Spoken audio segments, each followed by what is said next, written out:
Hello everyone, welcome to my channel Science Based Learning with Ritu. This is a series for VVM, that is Indian Contribution to Science. Today we are starting. I think you all have already downloaded the PDFs which were already present on the VVM website. From there you can download or join the Telegram channel if you want the PDFs of the questions as well as the PDFs of the books. Okay, so I will try to provide all the possible questions from every chapter. Okay, so today we are starting chapter number 1, that is Indian contribution to science and technology from ancient to modern. This chapter is for both senior as well as junior group. If you like the video, then please subscribe the channel and also like and share. Okay, but first of all, listen to the questions, and if you seriously like the video, only then subscribe the channel and like the video. So let us start. Our question number 1 is Aryabhatta, the famous mathematician, belong to which era? So जो हमारे famous mathematician थे, that is Aryabhatta, he belonged to Vedic era. Another question is who invented zero? I think most of you are aware that Aryabhatta invented the zero. Next is the decimal system was already in use during which civilization? So the decimal system was already in use from Harappan civilization. Next is which is an ancient Hindu text of Vedic era. So आप सभी ने हमारे 4 वेद पढ़े हैं, Rigveda, समावेद, Yajurveda and अर्थरावेद. Okay, सो ये हमारे 4 वेद हैं. इनमें से सबसे जो ओल्डेस्ट वेदा है that is Rigveda. Next question is which civilisation was the world's first to build planned towns. So हमारे बुक में एक ऐसी सिविलाइजेशन के बारे में गिवन है जो कि सबसे पुरानी थी और उसने बहुत ही प्लैन्ड टाउन और सिटीज़ बनाए थे. उन्होंने बहुत अच्छी सैनिटेशन सिस्टम हमें देखने को मिला था उस सिविलाइजेशन में. That civilization was Indus valley civilization. Next is rust free iron from India was famous in contemporary Europe for dash making. So for sword making, the rust free iron of India was famous during the ancient time. Next is जो rust free iron था is famous in which country for sword making. ये question ऐसे भी आ सकता है. So that was famous in Europe. And for what it is famous for? It is famous for sword making. Next question is the material world was divided into how many elements? So in 5 elements the world was divided. The name are earth, which is called as Prithvi, fire, Agni, air, Vayu, water, Jal, and the space, जिसको हम ether भी बोलते हैं, that is Akash. Next question is in Vedic dash was considered to be the smallest particle. जो हमारा वैदिक era था उस टाइम पे जो स्मॉलेस्ट पार्टिकल्स था उसको क्या बोला जाता था? That is said to be paramanu. In the word Ayurveda, जो आयुर्वेदा है, आपका आयुर्वेदा है, उसमें जो आयुर वर्ड है उसका क्या मतलब है और वेदा का मतलब क्या है? So ayur means life and Veda means knowledge. So life, knowledge of life is said to be Ayurveda. Who dismantled the shipbuilding in India? So आपने अगर चैप्टर को पढ़ा है तो उसके अंदर क्या है, एक एंशियंट टाइम था जिस टाइम पे हमारी इंडिया जो है वो काफ़ी फेमस थी शिप बिल्डिंग में. बट जो ब्रिटिश थी उन्होंने हमारे कंट्री में जो शिप बिल्डिंग थी उसको क्या कर दिया? डिसमेंटल कर दिया. Okay, so who dismantled? That is the British. Next is which sailors purchased boats from India? At the ancient time कौन सी कंट्री के सेलर्स थे जो हमसे बोट्स को परचेज करते थे? So they were medieval Arab sailors which used to purchase the boats from India. The Portuguese instead of boats buying from dash also obtain their boats from India. जो Portuguese थे वो किसी और country से लेते थे बोट्स, बट वहाँ से उन्होंने लेना बंद करके they start buying from India, and from where they were taking, they were buying from Europe. Next question is in which country or country the world's largest and most sophisticated ships were built in ancient time। so एक ऐसा time था ancient time पे, उस time पे हमारी जो country है और हमारी कंट्री के साथ एक और कंट्री थी जो कि बहुत ज़्यादा लार्ज और सोफिस्टिकेटेड शिप्स बनाती थी। The countries R India and China. So remember the both names, क्योंकि किसी भी नाम को पूछा जा सकता है आपसे। Next question is the compass and other navigation tools were already in use are in use in India much before। एक टाइम था जो आपके कंबस हैं, नेविगेशन सिस्टम है, वो इंडिया में बहुत पहले से यूज़ में है। जब वो कहाँ पे आए थे? यूरोप में आए थे। Okay, so the compass and other navigation tools were already in use in India much before Europe।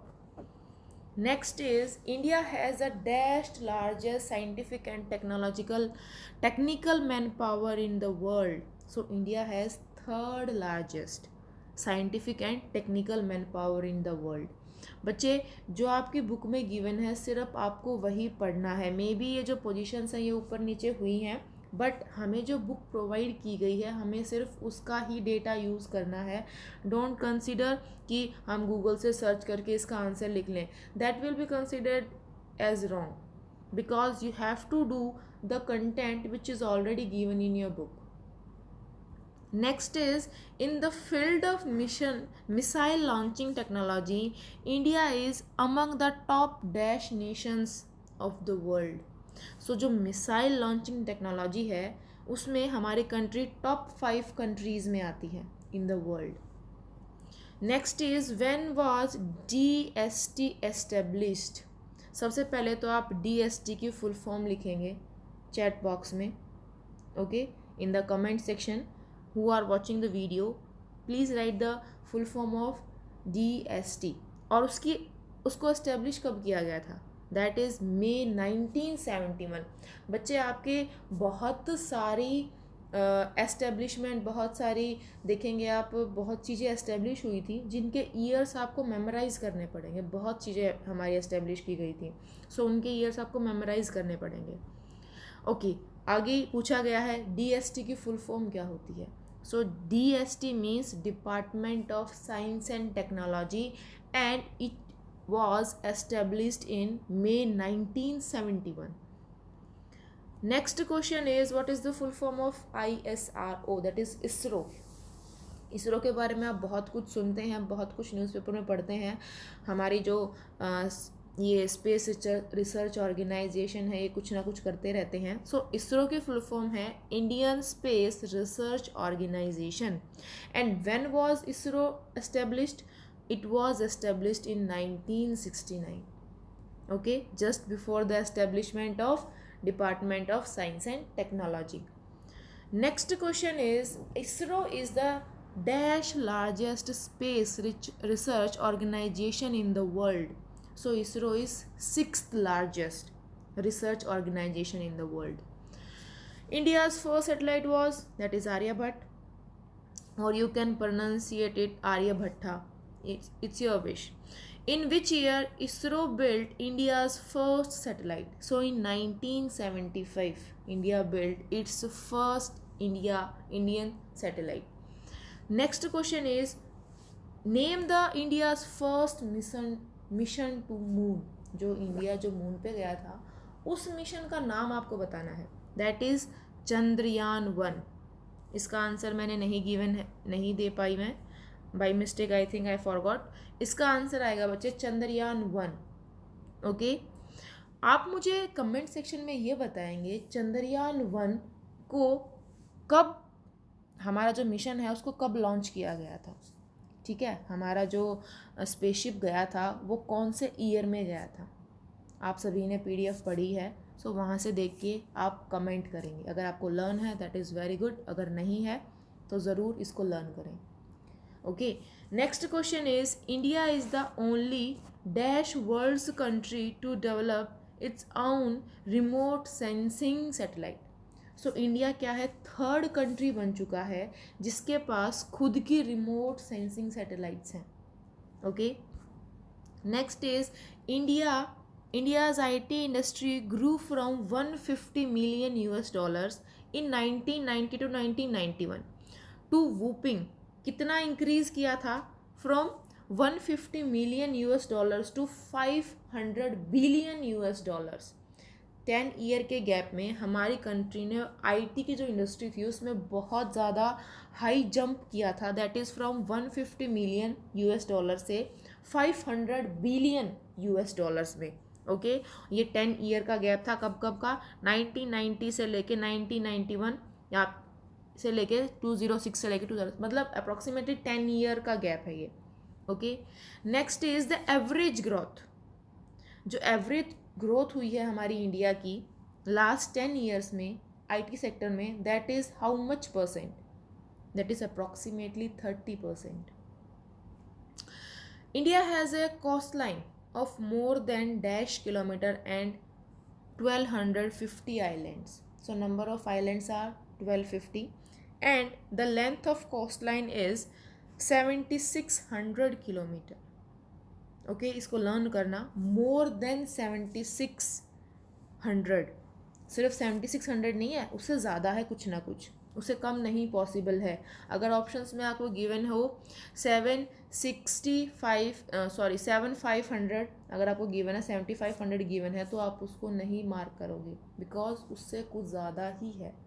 Okay, और अगर क्वेश्चन में ये भी गिवन है 7605, ठीक है, और 7600 भी गिवन है, तो आप किसको प्रेफरेंस दोगे, 7605 को. द रीज़न इज़ बिकॉज 7600 से ज़्यादा है. Next question is when was the department of ocean development established. So it was established in 1981. And why it was established आपको ये भी पता होना चाहिए, to ensure the utilization of living resources, exploitation of non living resources like minerals and production of ocean energy. इस चीज़ की देख रेख करने के लिए हमारा जो ये डिपार्टमेंट है ओशन डेवलपमेंट का, इसको इस्टेब्लिश किया गया था. Next question is name the 2 research vessels for assessing and evaluating the resource potential.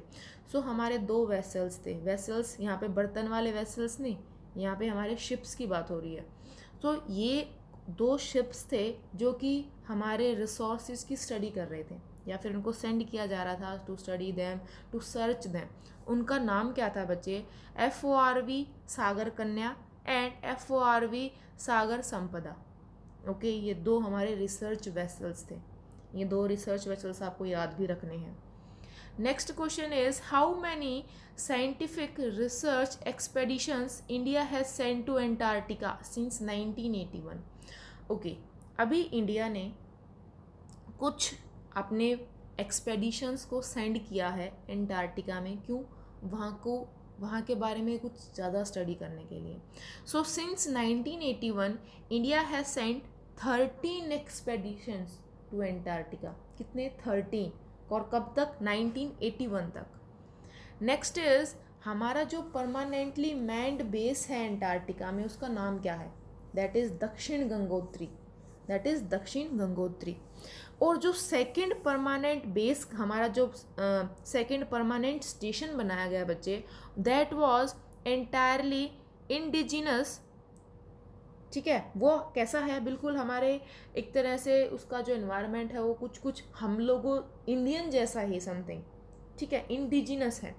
सो वो कौन से एक्सपेडिशन ने पूरा किया था, so that was the 8th expeditions, जिन्होंने जो सेकंड बेस बनाया जो कैसा है, एंटायरली इंडिजिनस है. Next question is the national biotechnology board was formed in. So this board was formed in 1982. इसके बाद एक और क्वेश्चन है बिल्कुल same, the department of biotechnology. देखो ये तो बोर्ड था जो कि 1982 में एस्टेब्लिश किया गया। इसके साथ साथ जो डिपार्टमेंट है बायोटेक्नोलॉजी का, उसको क्रिएट किया गया 1986 में।